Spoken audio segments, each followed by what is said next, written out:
Yo soy profesora.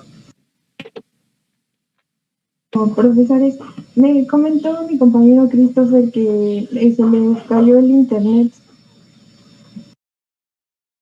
Es que estaba grabando todo.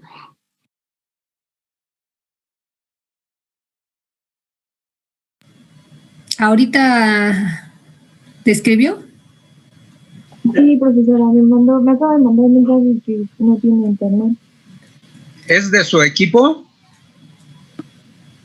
No, es de otro equipo, solo me dijo para avisarles. Bueno, pues bueno. Es menos grave el problema. Ya nos ponemos de acuerdo con él. Adelante. Sí se ve mi pantalla, ¿verdad? Porque se me estaba trabando mi compu. Sí, sí se ve. Sí, sí se ve. ¿Sí? Ok. Bueno, soy Beatriz, ¿eh? Sí. Bueno, ayer nos quedamos, ya terminamos de propanolol con adrenalina, ahora vamos a pasar a lo que sería el isoproterenol. Recordando, este es un agonista beta-adrenérgico no selectivo. Entonces, va a estar, se va a unir a receptores y estos receptores van a estar acoplados a una proteína GS. Entonces, esta proteína, al ser activada, la subunidad alfa de la proteína va a activar a la enzima adenilatoxiclasa. Esta va a convertir el ATP en AMP cíclico y, pues recordando, va a aumentar el AMP cíclico y entonces se va a liberar la proteína sinasa A, dependiente de AMP cíclico, y esta, va a fosforilar y se va a inactivar la sinasa de la cadena ligera de la miosina. A ver, ¿qué quieres decir cuando dices se va a liberar la proteína sinasa A? ¿De dónde se libera o cómo? Bueno, se activa porque es diferente. Se activa porque es dependiente del AMP cíclico. Sí, está bien. Y bueno, la proteína sinasa A va a fosforilar y se va a inactivar la sinasa de la cadena ligera de la miosina, que esta es una enzima que es requerida para la contracción. Entonces, como vemos aquí en la gráfica, la fuerza de contracción se va a ver disminuida en comparación de la basal. Después otra vez se tomó el basal, vemos que aumenta la fuerza de contracción y después se agrega el propranolol. Como sabemos, el propranolol es un antagonista beta-adrenérgico, también no selectivo. Entonces, el propranolol lo que va a hacer es bloquear los receptores adrenérgicos beta 2 y beta 1, en donde puede actuar también el isoproterenol. Entonces, al bloquearlos, el isoproterenol ya no va a tener, ya no va a desencadenar una respuesta de relajación. Entonces, por lo tanto, pues se va a quedar con la misma fuerza de contracción que en la basal. Bueno, ahora pasando a fenilefrina, y disculpen por el ruido que el vecino anda haciendo un escándalo. Lo que pasa aquí es, ya les había comentado, está acoplado a los receptores, los receptores de este fármaco son alfa 1. Se activa entonces el sistema adrenérgico, con ello se inhibe la motilidad del sistema gastrointestinal o se reduce las contracciones y es lo que se está viendo aquí. Disminuyó su fuerza, comparada con la basal que tenemos. No sé si Betty me pudieras ayudar señalándolo para que no se nos vayan a perder. Ahí está la basal y a la derecha fenilefrina, ¿no? Que baja. Volvemos a hacer nuestro registro basal, ahora con propranolol, pero pues, ¿qué acaban de decir mis compañeras? El propranolol es un antagonista no selectivo, pero de los receptores beta, y la fenilefrina actúa en el receptor alfa 1, es selectivo para ese receptor, entonces no antagoniza y se sigue presentando el efecto simpático de este fármaco.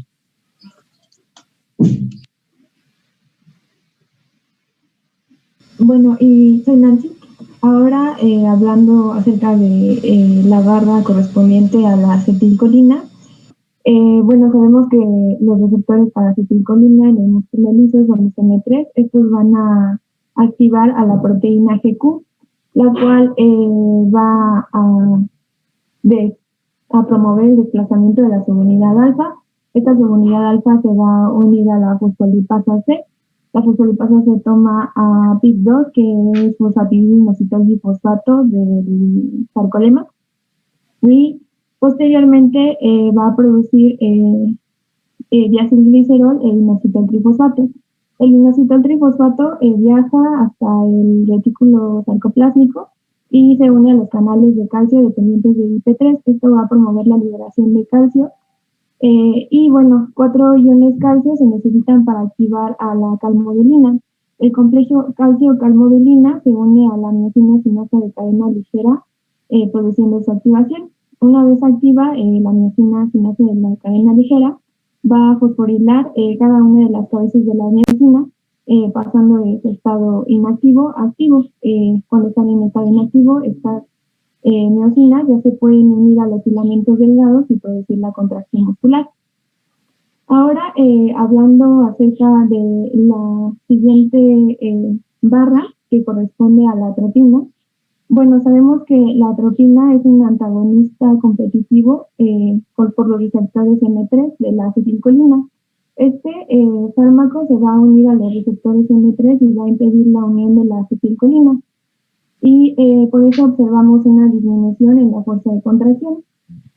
Sin embargo, como la concentración de la atropina era menor a la de la acetilcolina puede desplazar a la atropina de su sitio de unión y aún puede producir contracción muscular.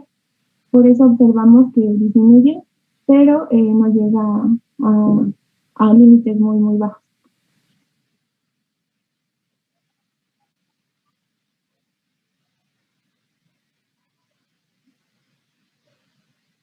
Y bueno, hablando de la frecuencia de contracción por minuto, observamos que a pesar de la administración de fármacos, la frecuencia de contracción no disminuye. Esto es debido a que las células musculares lisas pueden tener actividad eléctrica espontánea.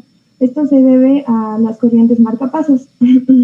Las corrientes marcapasos son propiciadas por las células intersticiales de Cajal. Estas van a iniciar y controlar las contracciones rítmicas del músculo liso. Y bueno, ¿cómo lo hacen? Debido a que existen canales de calcio dependientes de voltajes activos en el potencial de membrana de reposo, estos van a despolarizar a la membrana lo suficiente como para activar a los canales de calcio dependientes de voltaje. Esta activación da lugar a una despolarización y a un flujo de iones calcio. El aumento de la concentración de iones calcio va a activar a los canales de calcio de potasio, dependientes de calcio, lo cual va a conducir a una hiperpolarización y por lo tanto al término de la despolarización de la membrana. Esta hiperpolarización y despolarización va a dar lugar a contracciones que son progresivas y que no se detienen por la aplicación de fármacos.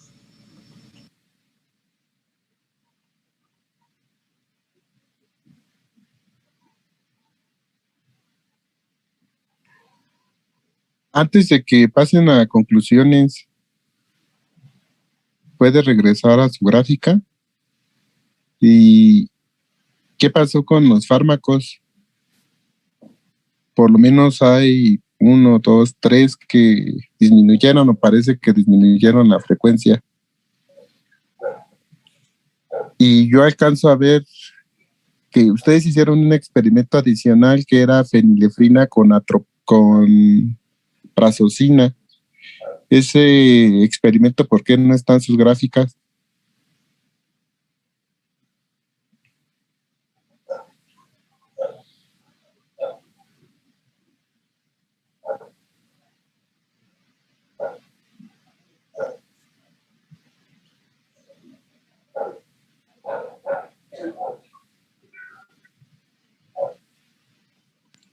¿Cuál, perdón, dijo?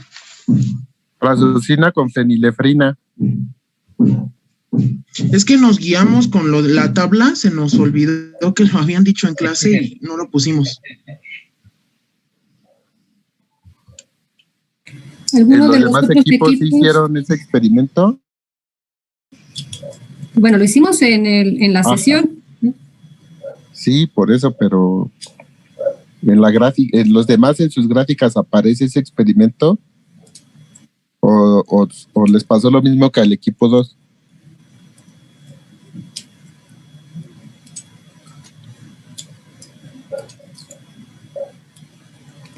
Equipo 1, El de prazosina y fenilefrina, profesora. Ajá.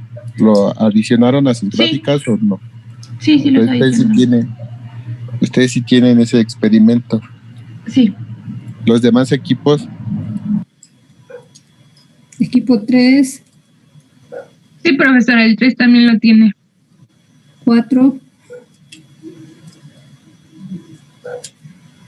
También.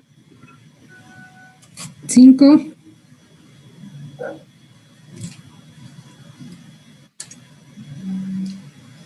Cri, cri.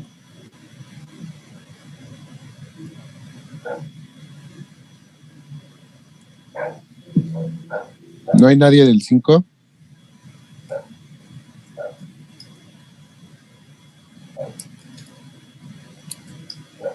Tiene que haberlo. Sí, hay 24 estudiantes. Solo ¿sí falta saben quiénes son del equipo 5? Sí, Bueno, profesora. equipo 6. Sí. Sí, el 6 sí. Ahora, cualquiera de los equipos que sí tienen en su gráfica ese experimento, ¿nos puede explicar o describir qué pasó? Primero describir qué pasó y después explicarnos por qué. O los del mismo equipo 2, aunque no tengan el gráfico. Pero si nos lo podrían proporcionar o alguien. Bueno, como les había comentado si quiere, en este... si quiere alguien compartir su pantalla para que muestre su gráfico, está bien. Pero los del equipo 2 hicieron la experiencia, pueden describir qué ocurrió. Sí, lo que pasa es de que la prazosina es un antagonista de los receptores alfa. En este caso, bueno, no antagoniza el propranolol, pero sí la prazosina. Entonces, se debería haber visto un efecto, no se debía haber visto un efecto inhibitorio, se debía haber visto una frecuencia aproximada a la basal. Pero tiene que describirme en la práctica, en el gráfico anterior. En la fuerza, ándele ahí. Ahí, ¿qué ocurrió con la fuerza de contracción? En este caso, bueno, fenilefrina con propranolol no hay este antagonismo, pero con prazosina sí debería haber antagonismo. No se ejerce el efecto de la fenilefrina en los receptores alfa y debería estar, ahora sí que la fuerza de contracción o la barra en el gráfico, casi a la misma altura que el basal.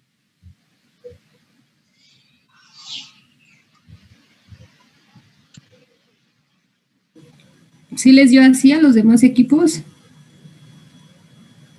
Sí, creo que sí, profesora.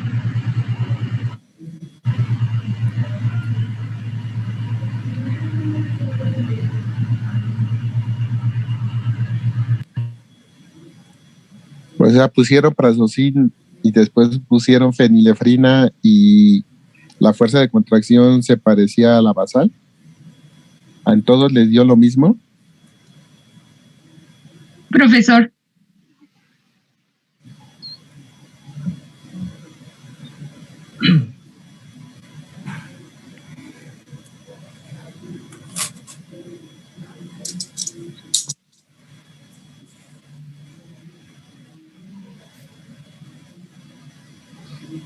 Sí dijeron que sí, ¿no? ¿O no escuché? Pues yo escuché que sí, pero se me hace raro que no haya habido un efecto.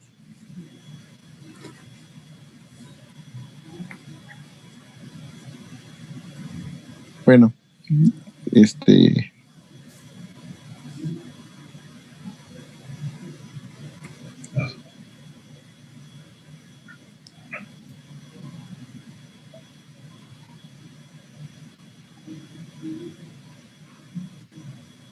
si a todos les dio el mismo resultado, si a todos no les modificó la barra después de adicionar la prastacina con fenilefrina, pues ya pasemos de frecuencia.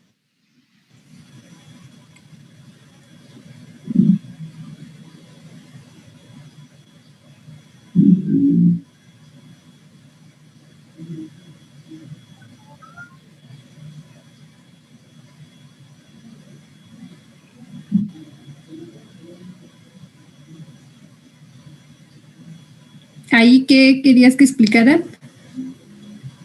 Las barras donde hubo una disminución con respecto a su basal. A ver, equipo 2. Bueno, en donde lo relacionabas con la adrenalina, me guié igual por lo de el fundamento que había mencionado en la gráfica de fuerza, donde se observaba la reducción en este caso, la frecuencia de contracción, la frecuencia de contracción, la cual puede estar, se puede deber a la presencia de los receptores alfa y por el mecanismo de la vía GQ, y bueno, en específico que nos interesó de esta gráfica fue lo que mencionó ya mi compañera Nancy de la función de las células como que son como marcapasos, que es las células intersticiales de Cajal. No sé si sea realmente eso.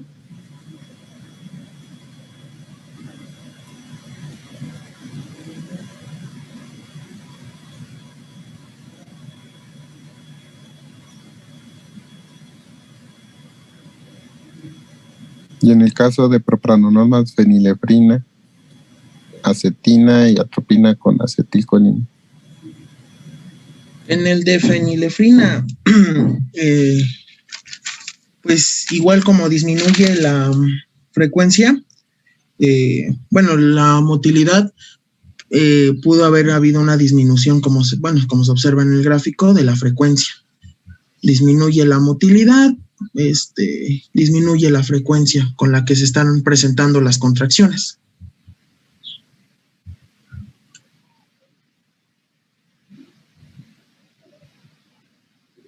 Y en el caso de la atropina con acetilcolina, pues la atropina está bloqueando a los receptores M3 de la acetilcolina y esto provoca una disminución en la frecuencia de contracción.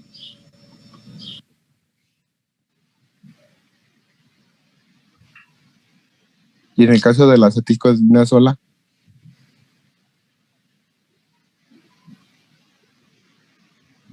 pues la acetilcolina estimularía la fuerza de contracción, pero no tanto la frecuencia en la que se está llevando a cabo.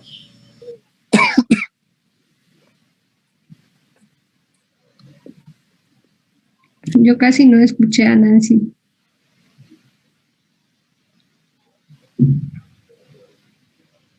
para medir la frecuencia, ¿qué hicieron con sus registros?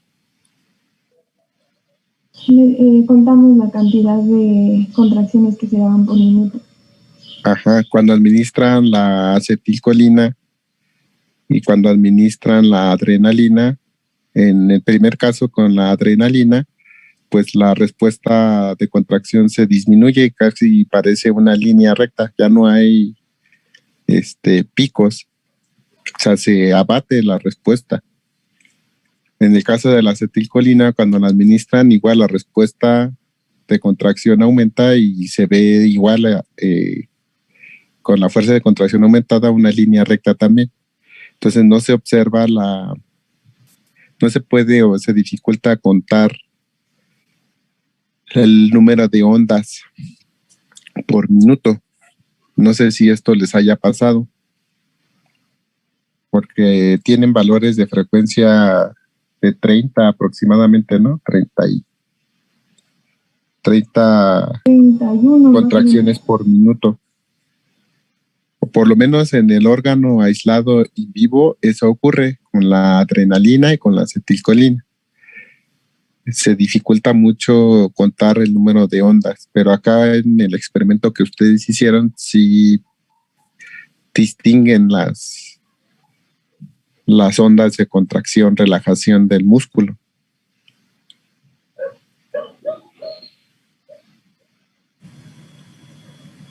A lo que voy entonces, ustedes podrían decir que estos fármacos no afectan la frecuencia de contracción del músculo liso intestinal. Pues no lo alteran de manera significativa porque el músculo liso tiene sus propias células que generan esos marcapasos.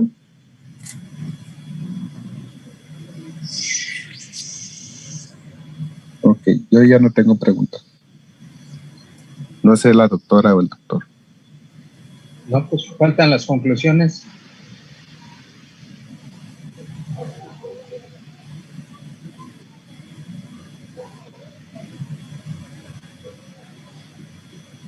Bueno, la primera conclusión sería que los agonistas colinérgicos van a aumentar el tono muscular del yeyuno de conejo y los antagonistas lo van a reducir.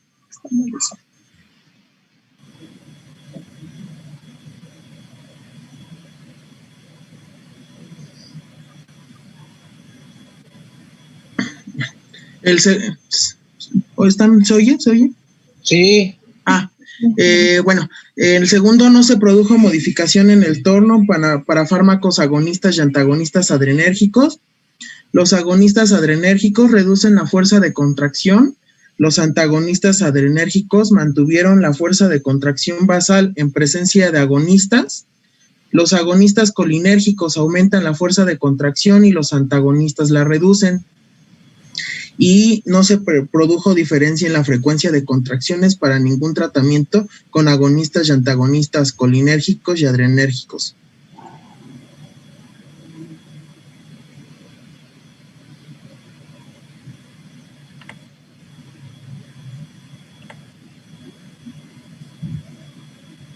¿Preguntas? ¿Comentarios?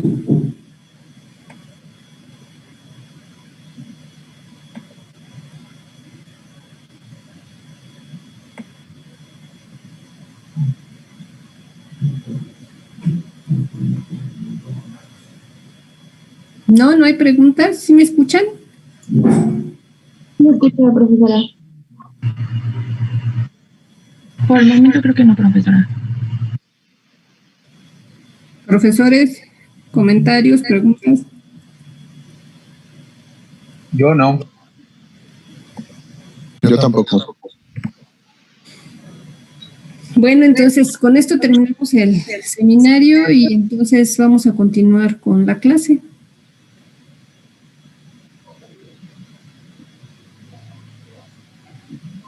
¿Para qué sería importante la presión? Voy a compartir mi pantalla.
¿Ya pueden ver mi pantalla?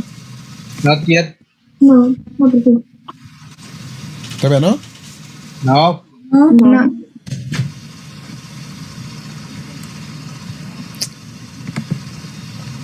Según yo ya está ahí.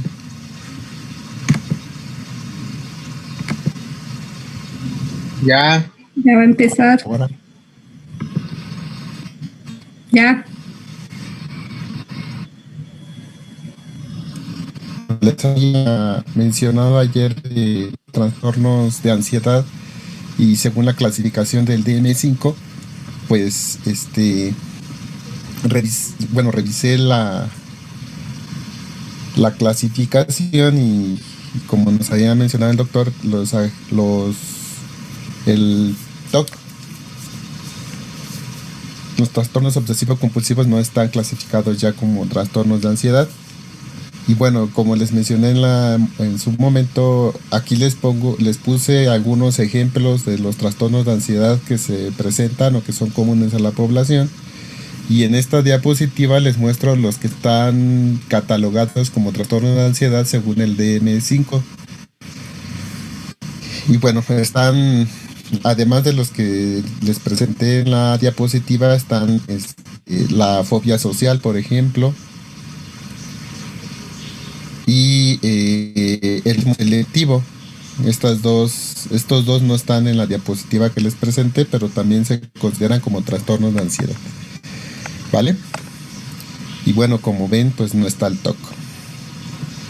Y pues están los otros que estábamos o que les estaba describiendo en las diapositivas posteriores. Esto nada más era para que vieran que además de los que les puse, está incluido en esta categoría de trastornos de ansiedad el mutismo selectivo y la fobia social. ¿Vale? La fobia social independientemente de las fobias específicas, como vamos a ver más adelante. Entonces, este trastorno de ansiedad generalizada ya lo describimos el día de ayer y creo que nos quedamos en el trastorno de pánico. Sí, profe. Ya que el trastorno de pánico se diferencia del miedo porque el miedo es una reacción fisiológica a un peligro inmediato, objetivo o claro que nos prepara para pelear o huir. El asaltante, la pistola, el examen, el seminario, cualquier evento que nos despierte esa sensación de lucha, huida o cualquier estímulo que nos ponga en peligro, pues va a despertar una respuesta de miedo. Pero el pánico, es cuando el sujeto experimenta todos los efectos de una reacción de miedo, pero no hay un estímulo amenazante. Entonces estas reacciones pueden ocurrir espontáneamente sin que haya un detonante que la genere. Detonante objetivo. Ajá. ¿Alguna pregunta hasta acá?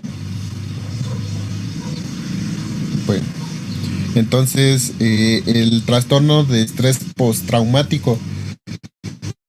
Alguien de su compañero nos preguntaba acerca de este caso particular.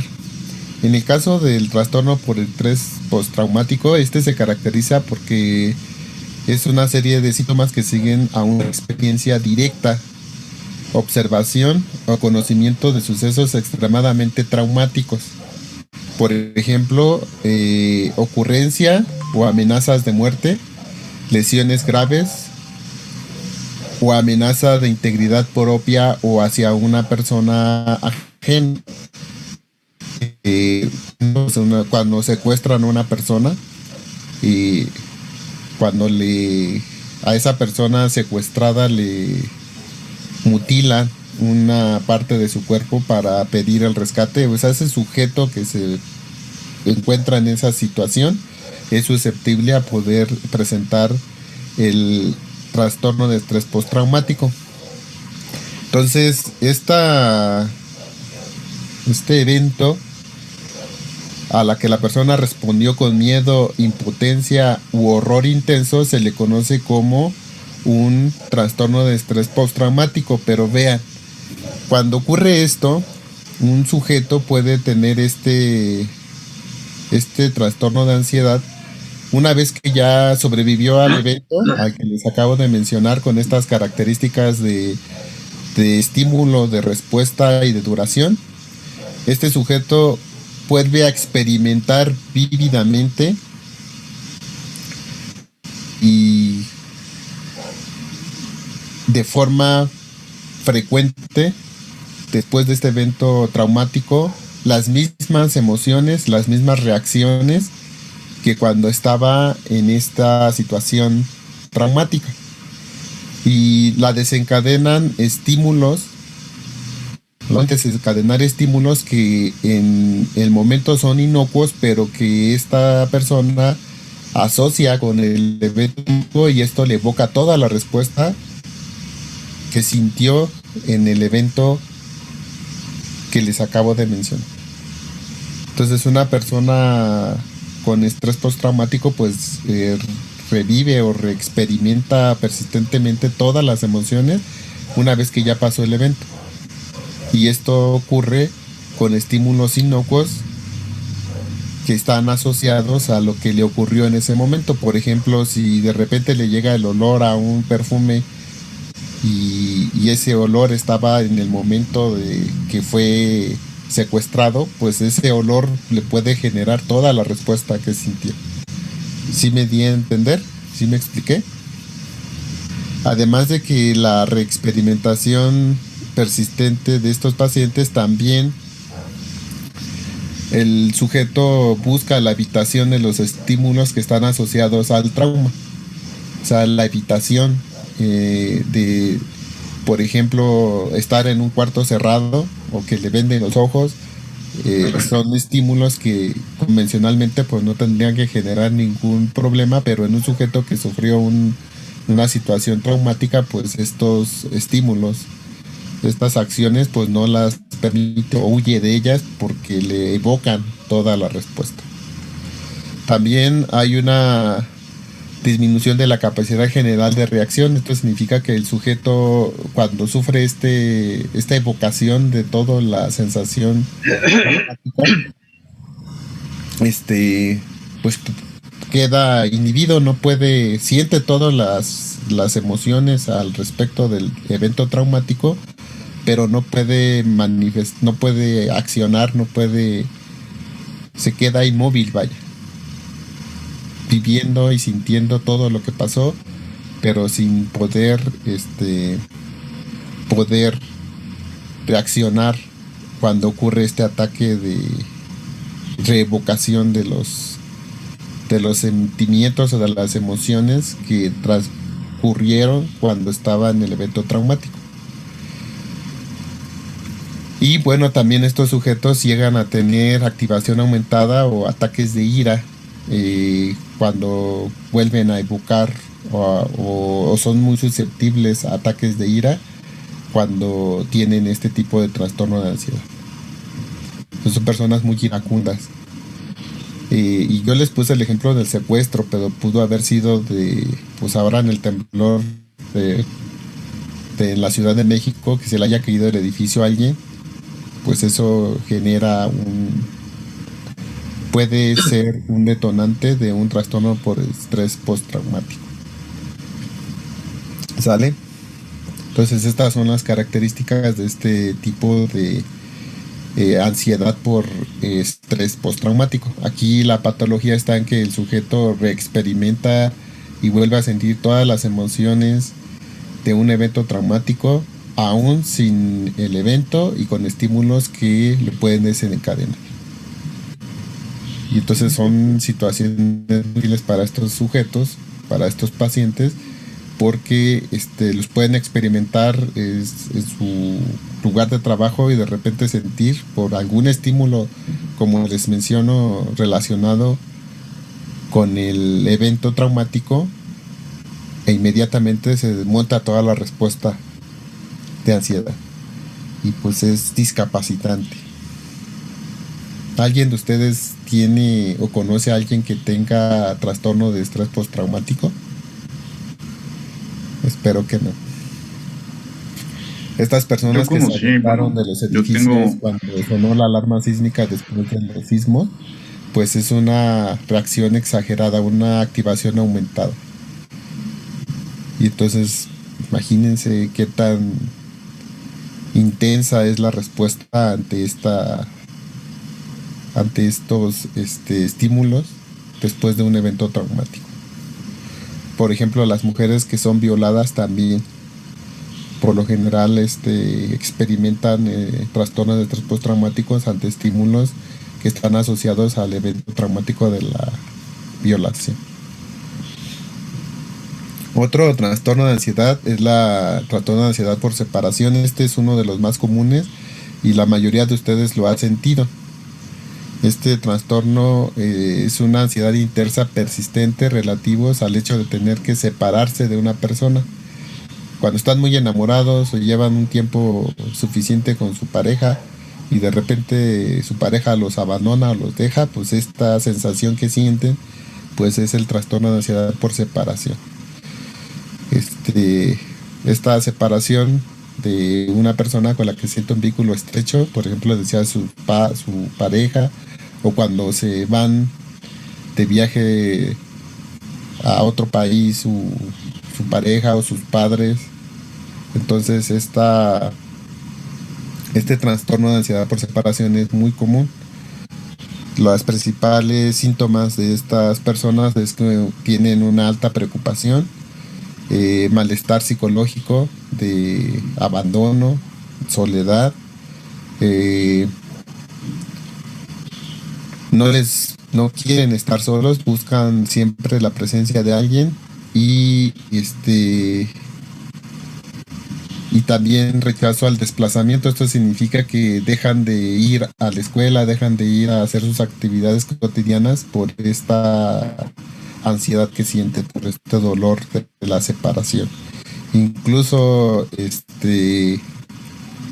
cuando ocurre esto hay dolor físico, a pesar de que es una separación emocional, bueno, y también física, pero se siente dolor en las articulaciones, en los huesos, cuando ocurre este tipo de separación. Y bueno, a este fenómeno se le conoce como trastorno de ansiedad por separación. Les puedo asegurar que la mayoría de ustedes han sentido este trastorno de ansiedad por separación. Es común y ya se cataloga cuando este trastorno persiste después de 6 meses de la separación.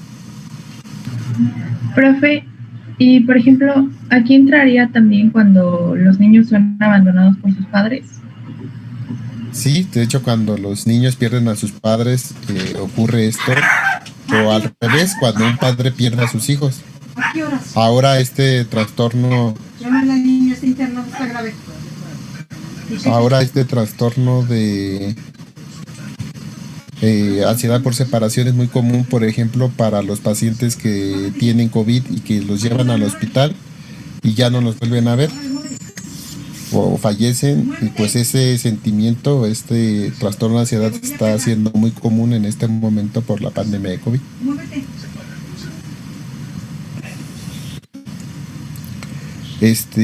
Las fobias son también otro tipo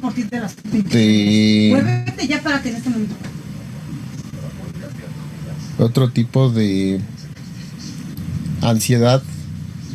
Las fobias es un temor intenso e irracional, y el temor se enfoca en objetos en situaciones específicas. Hay una amplia gama de fobias que ustedes han de conocer, alguna de ellas. Por ejemplo, la aerofobia, el miedo a volar. La claustrofobia, el miedo a estar en espacios pequeños o estar encerrado en lugares pequeños. La astrafobia, el miedo a los truenos o a los relámpagos. La sinofobia, miedo a los perros. La iclofobia, miedo a las multitudes. La acrofobia, miedo a las alturas. La ofidiofobia, miedo a las serpientes. El más común de todos, la aracnofobia, o el miedo a las arañas. Entonces estos son miedos específicos a objetos o situaciones. Y las personas, estos miedos pueden ser discapacitantes en el sentido de que, por ejemplo, los que tienen miedo a las arañas, fobia a las arañas, pueden experimentar todas las reacciones de miedo con el solo hecho de ver una araña en un dibujo o verla en una proyección, en una película. Y se monta toda la respuesta de miedo. Entonces, los niveles de las fobias dependen de cada sujeto y de la experiencia que tuvo con estos eventos. ¿Sale? Entonces, las fobias son un tipo de ansiedad, según el DSM-5. ¿Preguntas?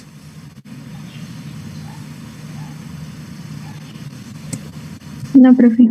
No, profe. Bueno, en la ansiedad, para poder evaluar el uso de algunos fármacos o desarrollar fármacos para tratar a esta patología, se sirve de modelos experimentales, modelos animales, para ver la capacidad que tienen estos fármacos de disminuir esta ansiedad. Y estos modelos en animales de ansiedad consisten en... Hay varios modelos, les voy a hablar de los más comunes. Uno de los que utilizamos en el laboratorio es el laberinto elevado en cruz. Al revés, laberinto en cruz elevado. Laberinto en cruz elevado es este dispositivo que está aquí. Es un dispositivo que aprovecha una de las características innatas de los roedores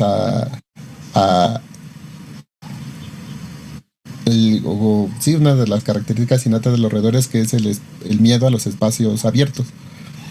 Entonces, si se dan cuenta, este dispositivo tiene 2 brazos abiertos o que permiten ver un campo abierto, y tiene 2 brazos cerrados donde por lo general están cubiertos y pues permite al roedor poderse introducir en ellos. En el caso del modelo de ansiedad con este artefacto, los animales control, los animales que no han sido administrados con ningún fármaco, se colocan en el centro del dispositivo, y por lo general estos animales prefieren estar en los brazos cerrados porque ellos son animales nocturnos y no les gusta los espacios abiertos. Entonces permanecen más tiempo en los brazos cerrados. Si se les administra una sustancia ansiogénica, pues el tiempo de permanencia en los brazos cerrados se incrementa con respecto a los ratones o a los ratas testigo.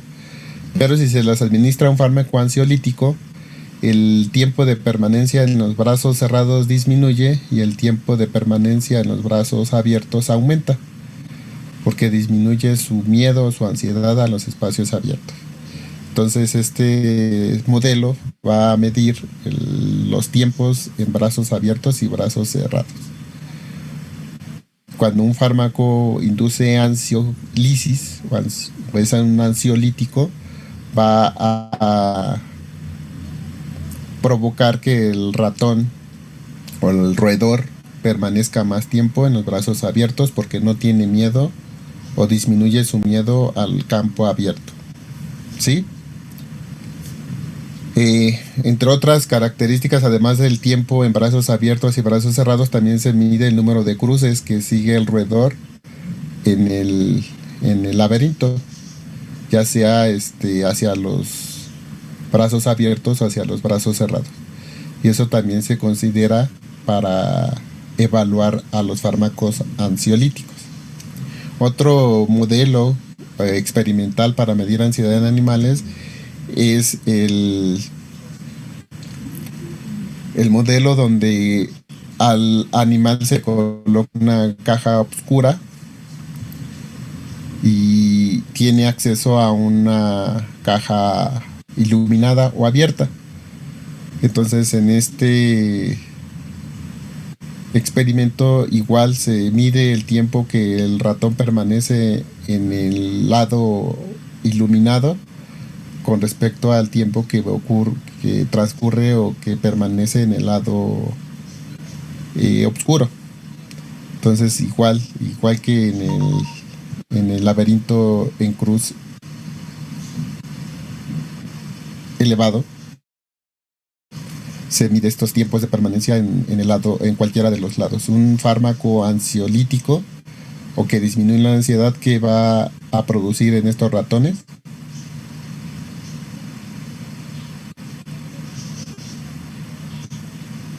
Es que permanezcan más tiempo en donde hay luz, ¿no? Exacto. Va a hacer que los ratones permanezcan más tiempo donde hay luz. Y un fármaco ansiogénico o que les induzca ansiedad. Es lo opuesto, en el lado oscuro. De hecho, hay muchas variaciones o variantes de este experimento. Hay otras variaciones donde aquí también en la caja se pone a un gato mecánico y al animal se le pone aquí alimento. Y entonces también había un experimento que es el enterramiento de bolas, ¿no?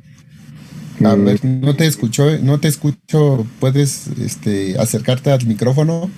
Sí, hay otro experimento que se llama enterramiento de bolas.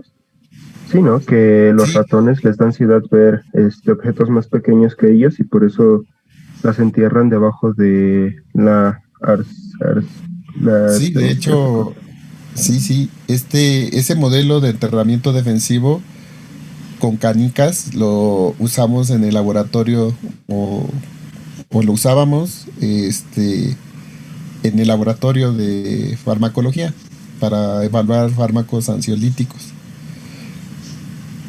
Y bueno, ese que les menciono, esta variación de este modelo, aquí se ponía un gato mecánico y al lado se ponía el alimento del ratón.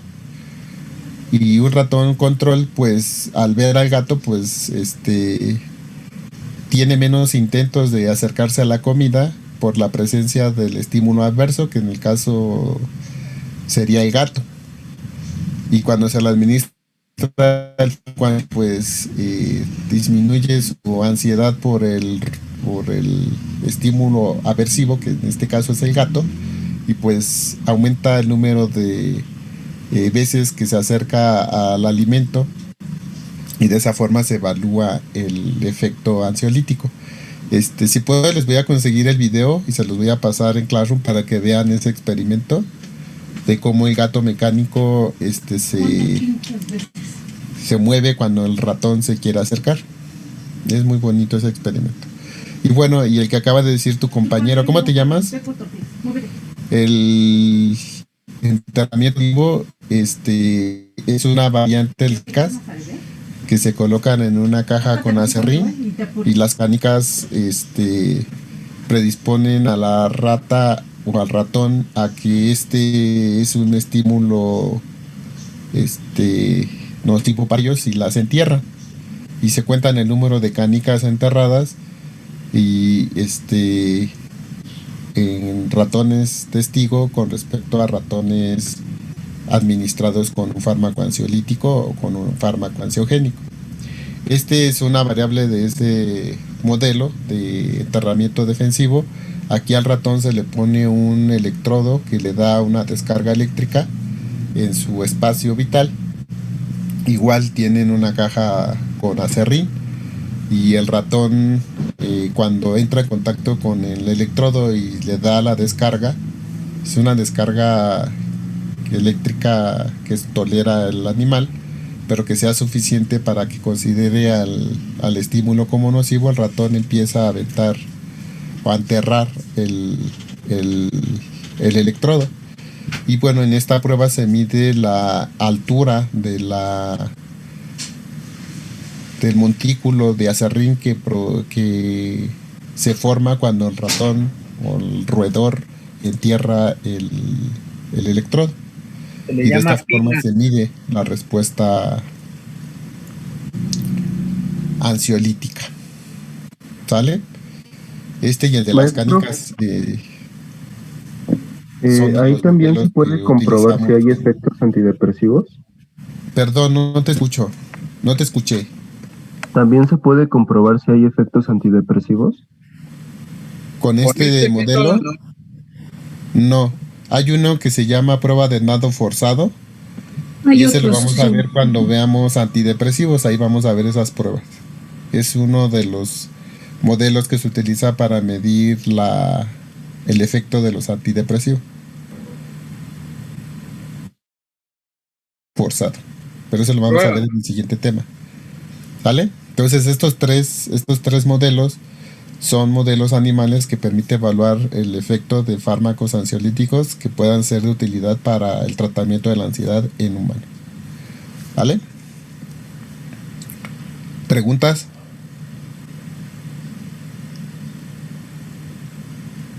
No, profe. Bueno, mire, la neurobiología o la fisiopatología de la ansiedad es muy compleja y están asociados varios núcleos cerebrales en la génesis o en la sintomatología del trastorno de ansiedad. Este es un esquema simplificado y les hago el énfasis en que es simplificado porque realmente la circuitería neuronal que está asociada a la ansiedad es muy compleja. Este es uno de los primeros acercamientos y uno de los más didácticos para explicar la génesis de la ansiedad. Entonces, hay muchos, ahorita van a ver que les voy a presentar otros, pero en general tienen los mismos elementos. En el caso de los trastornos de ansiedad, el principal núcleo que está asociado a estos trastornos es la amígdala. Como lo vemos aquí, es el núcleo cerebral más importante que está asociado a los trastornos de ansiedad. Y bueno, voy a tratar de explicarles este circuito.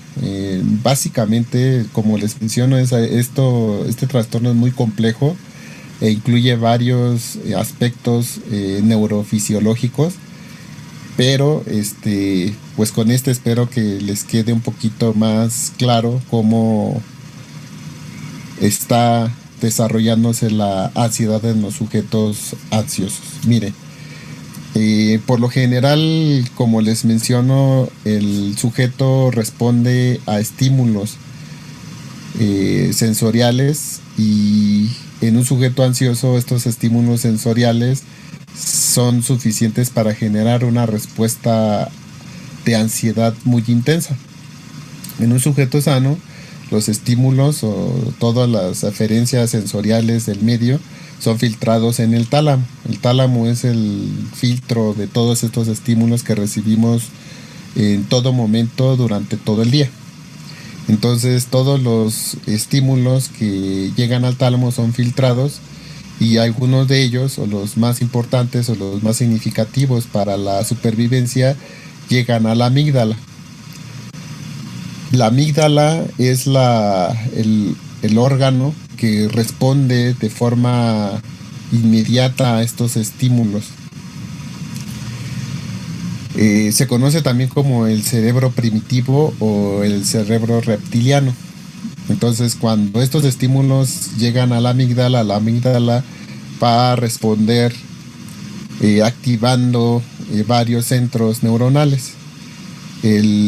Uno de los primeros centros que estimula la amígdala como respuesta a un estímulo que genera ansiedad es el locus coeruleus.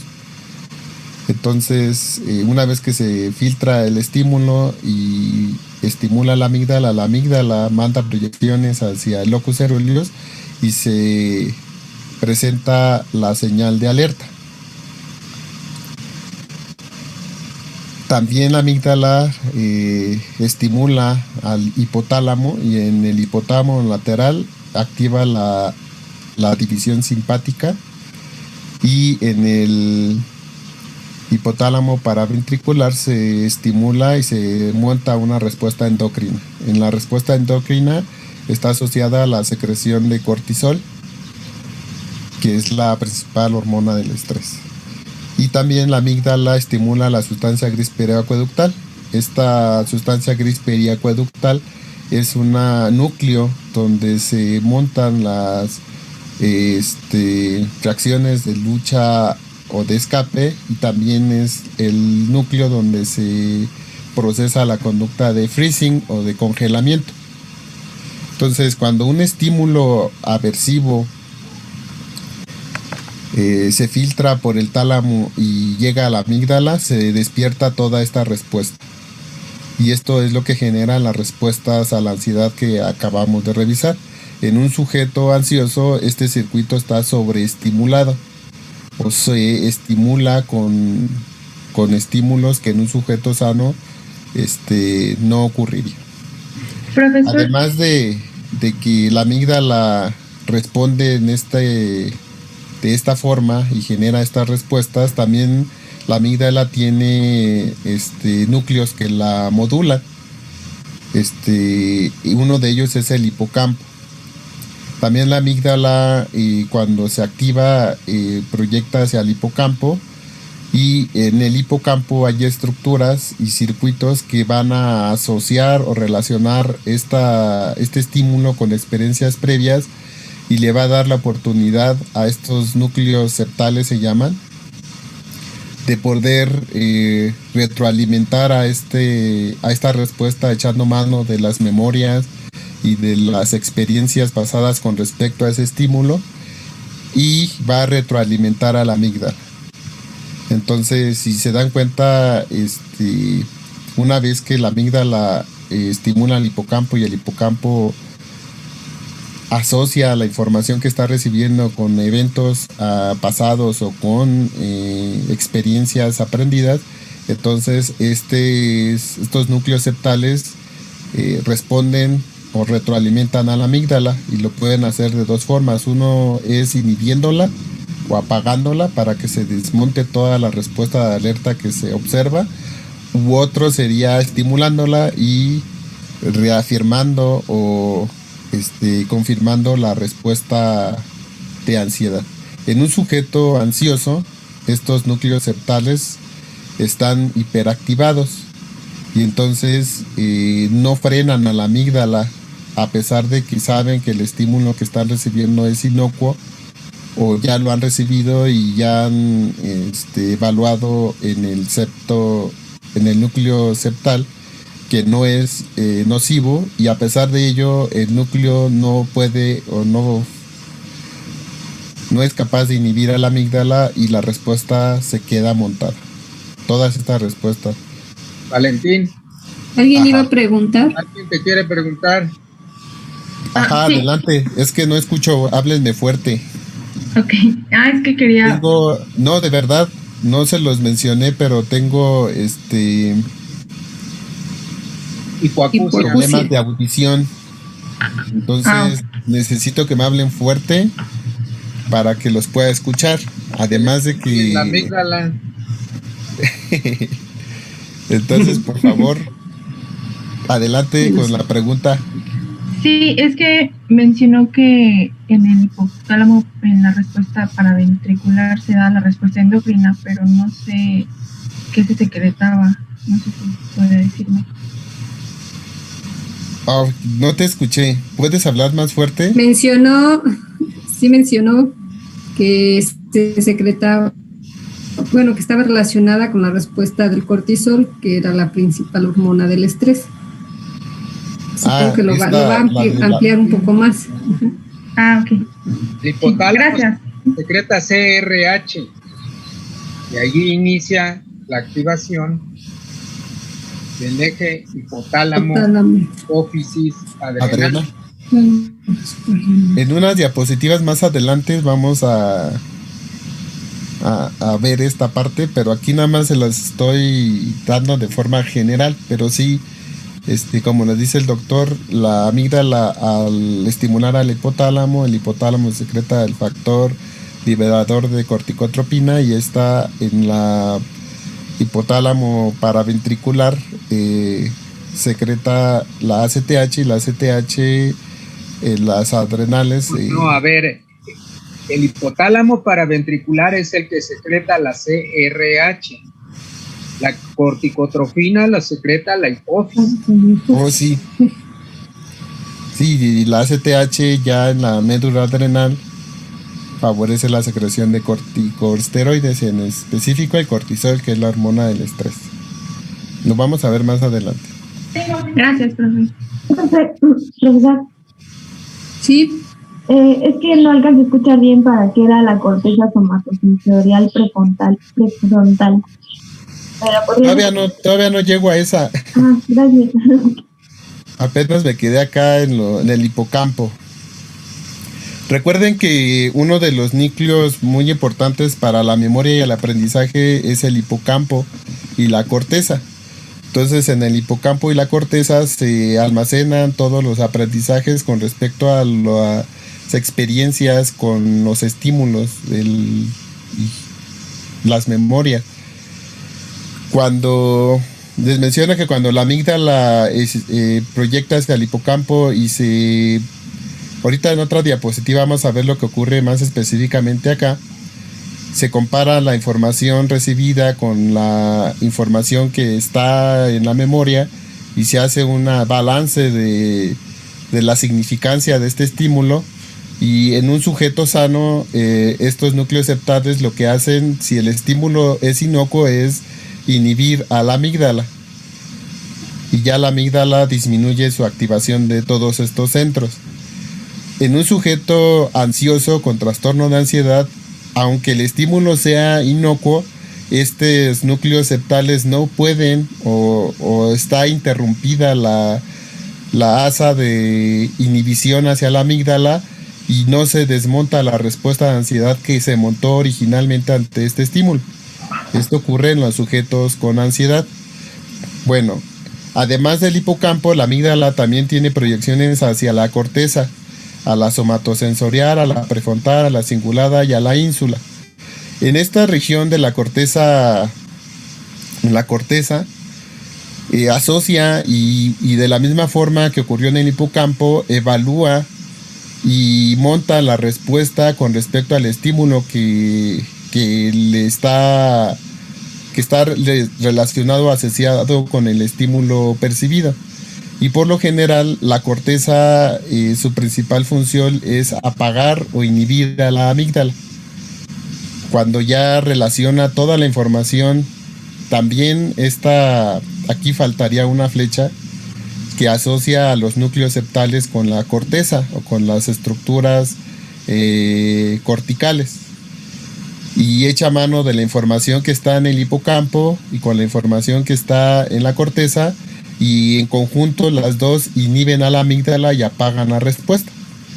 Al ocurrir esto le ocurre a los sujetos que no tienen ansiedad. En un sujeto ansioso, estas inhibiciones tanto de los núcleos septales como de la corteza está disminuida, o la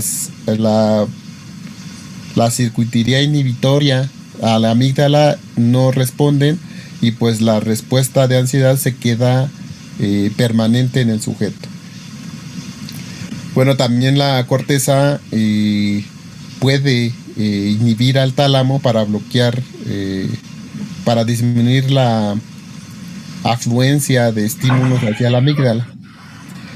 En general, el circuito es más complejo que esto, pero de forma general o simplificada podremos ver que la amígdala es el centro responsable de muchos de los trastornos de ansiedad, de todos los trastornos de ansiedad, por esta interrelación que tiene con todos estos núcleos cerebrales. ¿Sale? Miren, en la siguiente diapositiva esto es lo que ocurre cuando se activa el sistema septohipocampal, que sería en el sentido este núcleo en el hipocampo.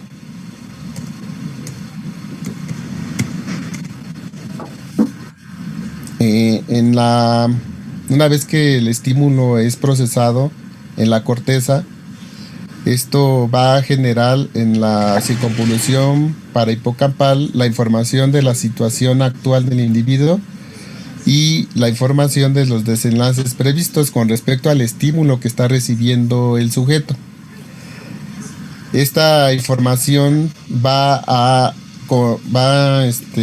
ser integrada en el sistema septohipocampal, y este sistema septohipocampal produce una respuesta de inhibición conductual o aumento en la atención de los estímulos ambientales. La amígdala, una vez que se evalúa la situación con respecto al estímulo o a la información que está recibiendo, como les mencioné, puede ser inhibida cuando se reconoce que el estímulo no es nocivo o no es perjudicial para el sujeto, o cuando esto generaría una inhibición de la amígdala. Y por otro lado, si el estímulo sí es potencialmente nocivo, pues entonces proyecta hacia la amígdala y la estimula para que las respuestas que se están montando permanezcan. Entonces, miren, en este circuito, la información sensorial que llega al tálamo y activa núcleos amigdalinos, en la diapositiva anterior les puse a la amígdala como un núcleo único, pero realmente la amígdala tiene diferentes grupos neuronales, y esos grupos neuronales están asociados a varias proyecciones hacia diferentes núcleos cerebrales. En general les puse la amígdala, pero la amígdala tiene subfamilias, grupos neuronales que están proyectando hacia diferentes zonas. Y entre estos núcleos amigdalinos hay intercomunicaciones también que se están modulando entre ellos. Bueno, entonces, para resumir lo que les acabo de decir, todas las aferencias que llegan al tálamo, que llegan del tálamo a los núcleos amigdalinos, van a generar activación de diferentes núcleos cerebrales. Los núcleos autonómicos y somáticos, los núcleos del RAFE, que están asociados con la respuesta de lucha o huida y del congelamiento. Estos núcleos están asociados con los sistemas de alerta y asocian a neurotransmisores como la noradrenalina, la acetilcolina, y estas proyecciones hacia los núcleos del RAFE también están asociados con la modulación del sistema septohipocampal. Y el sistema septohipocampal, como les menciono, es el responsable de inhibir a la amígdala, junto con la asociación que hace del conocimiento y de las experiencias previas con respecto al estímulo, junto con la corteza, que, como les menciono, también es inhibidora de los núcleos amigdalinos. En este esquema que les presento aquí, el tálamo no solamente le manda la información a la amígdala para que responda de forma inmediata al estímulo, sino también el tálamo se lo envía a la corteza, y la corteza pues procesa esa información del estímulo, y pues es la que va a ser la primera respuesta que voy a observar ante un estímulo. Por ejemplo, si llego al salón, a un espacio, y de repente escuchan que se rompe un globo, pues todos van a montar una respuesta a ese evento, a ese estímulo. Y pues la mayoría se va a sobresaltar, se va a latir el corazón y van a buscar la fuente del estímulo. Van a prestar atención. La primera respuesta que ustedes observaron fue por la activación de los núcleos amigdalinos y de núcleos del RAFE, núcleos cerúleos y la sustancia gris periacueductal. Se montaron todas las respuestas que les dieron la posibilidad de responder con la taquicardia, con el sobresalto y en un momento breve, pero ocurre con nerviosismo y con incertidumbre de qué es lo que está pasando. Pero esa misma información que llegó a la amígdala y activó toda esta respuesta, también esa misma información llegó a la corteza, y en la corteza se evalúa esta situación. Entonces en la corteza tú ya tienes información de cómo suena un globo cuando explota, cómo suena un balazo, y distingues si el sonido que ocurrió fue de un globo o de un balazo. Cuando ya la reconoce que eso fue un globo y no hay peligro, entonces se monta la respuesta inhibitoria junto con toda la memoria del hipocampo y se inhibe al núcleo amigdalino y se apaga la respuesta. Era un globo lo que sonó y ya se terminó la respuesta ante ese estímulo. Pero en un sujeto ansioso estos circuitos no funcionan y esta amígdala está sobreactivada o hipersensible a cualquier estímulo, va a dar la respuesta de ansiedad, y los sistemas que se encargan de inhibirla no funcionan. Entonces, al no funcionar estos sistemas de inhibición, pues la respuesta de ansiedad permanece y la pueden generar estímulos que generalmente no son nocivos. La corteza cerebral y el sistema septohipocampal no pueden, aunque asocien y reconozcan que el estímulo no es nocivo, no pueden inhibir a la amígdala, y la amígdala continúa con la estimulación de todos estos núcleos. ¿Sale? En forma simplificada, eso es lo que le ocurre a un sujeto que tiene algún trastorno de ansiedad. ¿Me di a entender? ¿Me expliqué? ¿Preguntas?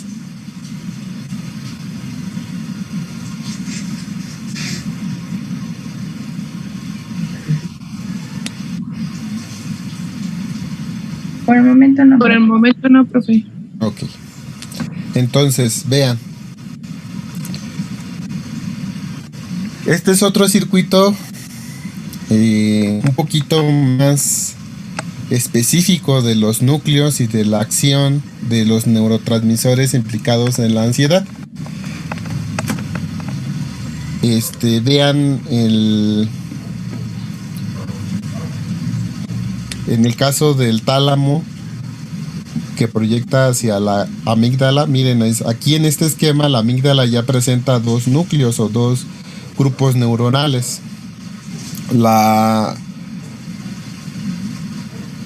amígdala central, el núcleo central de la amígdala, el núcleo lateral de la amígdala. Hay el núcleo central de la amígdala, y además hay otro núcleo que es el núcleo basolateral de la estría terminal, que forma parte de los núcleos de la amígdala. Entonces, como les menciono, no es tan sencillo nada más hablar de un grupo de neuronas, sino son varios grupos. Bueno, la amígdala proyecta hacia la sustancia gris periacueductal y es la responsable del comportamiento defensivo. La amígdala también proyecta hacia el hipotálamo, y en el hipotálamo va a montar las respuestas. Aquí está, miren, la activación del eje hipofisario suprarrenal, la estimulación simpática y la modulación de la respiración. También la amígdala va a proyectar hacia el locus coeruleus, y en el locus coeruleus va a aumentar la presión arterial, la frecuencia cardíaca, y se va a presentar la respuesta del comportamiento al miedo. Y vean que la amígdala, aquí no está en este esquema, pero también la amígdala proyecta hacia los núcleos del RAFE, que son los principales núcleos serotonérgicos del sistema nervioso central. Y vean que la serotonina está asociada con la estimulación de todos los núcleos que están asociados a la ansiedad. Los mismos núcleos del RAFE son capaces de estimular a la amígdala, a la sustancia gris periacueductal, al hipotálamo y al locus ceruleus. Y bueno, en este caso la corteza, como les menciono, es un centro integrador que convencionalmente inhibe a la amígdala o la apaga. Entonces las proyecciones de la corteza hacia la amígdala son GABAérgicas, ¿sale? Las proyecciones del núcleo del RAFE hacia la amígdala, la sustancia gris periacueductal, el hipotálamo y el locus cerúleo son serotonérgicas, como se muestra en la imagen. Y las proyecciones de la amígdala hacia estos núcleos, el mismo núcleo del RAFE, la sustancia gris periacueductal, el hipotálamo y el locus cerúleo son de naturaleza excitadora o glutamatérgica. ¿Sale? Aunque si ustedes se meten más a estudiar esto, la amígdala tiene varias interconexiones y participan neuronas de varias naturalezas, dopaminérgicas, noradrenérgicas, colinérgicas inclusive. El agua, el gas, comprar la comida para la familia. ¿Alguien está participando? Y un vendedor. Alguien tiene abierto su micrófono y eligió. Entonces, este circuito, como ya lo ven, es un poquito más complejo que el que les presenté en diapositivas anteriores. Y bueno, entonces esto explicaría muchos de los síntomas y signos que se observan cuando un sujeto tiene un ataque de ansiedad o presenta algún trastorno de ansiedad. La amígdala, miren, aquí en la diapositiva anterior les presenté los núcleos con los que está asociado para presentar ciertas conductas ansiosas, pero esta diapositiva ya especifica los núcleos a los que la amígdala proyecta, el efecto que producen y el síntoma que se observa en los sujetos que son ansiosos. Y vean, como ya lo revisamos en diapositivas anteriores, en esquemas simplificados, en este es más complejo el asunto. Y vean, el hipotálamo lateral, la amígdala estimula al hipotálamo lateral. El hipotálamo lateral, la respuesta que se monta cuando se estimula al hipotálamo lateral es la activación simpática, y esta activación simpática está relacionada con la taquicardia, la hipertensión y la palidez. Toda la respuesta de la activación simpática adrenal que ustedes revisaron con el doctor y con la doctora. El núcleo motor dorsal del vago. Cuando se estimula este núcleo por parte de la amígdala, hay una activación parasimpática, y la activación parasimpática está asociada con la micción, defecación, con la ulceración, las úlceras duodenales o gástricas, y con bradicardia. El núcleo parabronquial, con cambios respiratorios, hay una disminución o hay una disminución en la respiración, en la frecuencia de la respiración. Valentín, no es parabronquial, es parabraquial. Ok, parabraquial. Entonces los sujetos tienen dificultad para respirar o aumenta su frecuencia de respiración. En el área tegmental ventral, el locus ceruleus y el núcleo tegmental dorsolateral, hay una activación de las vías dopaminérgicas, noradrenérgicas y colinérgicas. Y esto van a montar la activación conductual. Hay una activación o se incrementa si se registra la actividad cardíaca, esta se incrementa y se ve alterado el encefalograma. Hay una hipervigilancia, hay una hiperactividad cerebral. Esto significa electroencefalograma. La actividad cerebral se incrementa. de forma importante cuando se activan todos estos núcleos y ya vimos por qué. El núcleo reticular pontino caudal también se estimula, hay un aumento de reflejos y pues está aumentada la alerta. En la sustancia gris periacueductal hay cambios conductuales, cuando se estimula la sustancia gris periacueductal, esta está asociada con el congelamiento, la conducta de congelamiento. No sé si han visto cuando a alguien le dan o recibe una noticia muy mala o está en una situación muy estresante, se congela y no reacciona.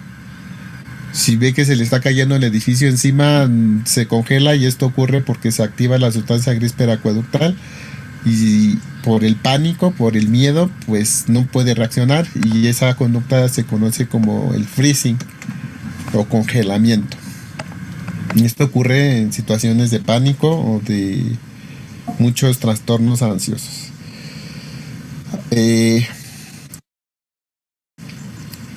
Respuestas emocionales, y también afecta la interacción social. El trigémino y el núcleo motor facial son los responsables de las respuestas faciales al miedo. La boca abierta, el temblor mandibular están asociados a la estimulación de estos núcleos y pues son los responsables de la expresión facial del miedo. Y el núcleo paraventricular del hipotálamo, con la liberación de la acetilcolina y por lo tanto del cortisol y del el estrés. Entonces, si se dan cuenta, pues la amígdala es la villana del asunto en el caso de los sujetos que tienen ansiedad. No es cuando un sujeto no tiene un trastorno de ansiedad, la amígdala es la que te prepara para responder a un estímulo nocivo de forma adecuada. Cuando ya respondiste al estímulo, la amígdala se apaga gracias al hipocampo, al sistema septohipocampal y a la corteza, a la neocorteza, y ya la amígdala se apaga y ya respondiste adecuadamente. Y como les mencioné al inicio del tema, la ansiedad es una respuesta neurobiológica adaptativa que nos permite sobrevivir a este mundo, y es lo que nos ha permitido pues evolucionar y estar en este momento de la historia del planeta. La amígdala está sobreactivada, entonces cuando los circuitos están averiados o no funcionan adecuadamente es cuando se presentan estos trastornos de ansiedad. ¿Sale? Entonces, nuestro principal objetivo con la farmacología ansiolítica es frenar a la amígdala o detener las respuestas de los núcleos que estimulan la amígdala, y en específico de las respuestas del miedo y de la activación simpática, que están montadas por el locus coeruleus, que es el principal núcleo noradrenérgico cerebral. ¿Sale? ¿Preguntas? Profesor, ¿me podría repetir cuál es el neurotransmisor que va del tálamo a la amígdala, por favor? A ver, no te escuché. ¿Cuál es el neurotransmisor qué? Que se libera de la estimulación que va del tálamo a la amígdala, por favor. Ay, perdón, es que me empiezas a hablar fuerte y después hablas despacito. El tálamo a la amígdala, te pregunta. Del tálamo a la amígdala es excitador. Es glutamatérgico. El neurotransmisor principal del tálamo a la amígdala es excitador, es glutamatérgico. Gracias. De la corteza a la amígdala es GABAérgica, la transmisión es GABAérgica, y el principal neurotransmisor es inhibidor, GABAérgico. Del sistema septohipocampal a la amígdala es igual GABAérgico, pero de la amígdala al sistema septohipocampal es glutamatérgico.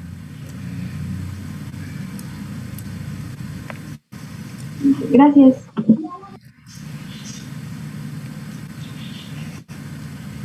¿Preguntas?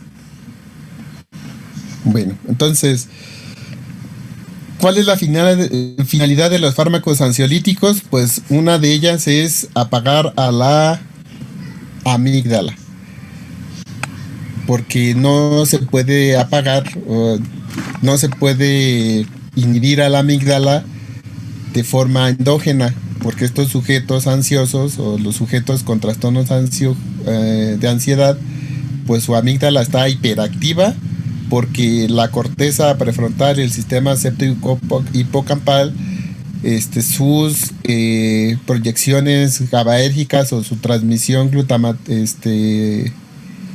su transmisión GABAérgica está disminuida y pues no pueden apagar a la amígdala y pues por eso todas las respuestas que acabamos de revisar.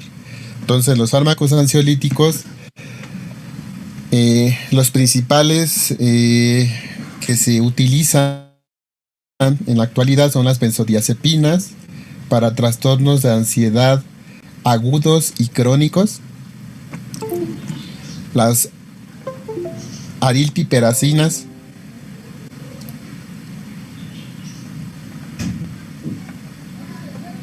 que son agonistas parciales de los receptores 5-HT1A serotonérgicos, los antagonistas adrenérgicos beta, que muchos de ellos ya los revisamos en las clases pasadas, inhibidores selectivos de la recaptura de serotonina, estos son antidepresivos, pero que tienen utilidad como ansiolíticos, los inhibidores de la recaptura de serotonina y noradrenalina, en específico la venlafaxina es el fármaco de elección. Son los principales fármacos ansiolíticos con los que se dispone actualmente para el tratamiento de la ansiedad. Estos dos últimos, los inhibidores de la recaptura de serotonina y noradrenalina, se utilizan para sujetos con trastornos de ansiedad generalizada y para ansiedad crónica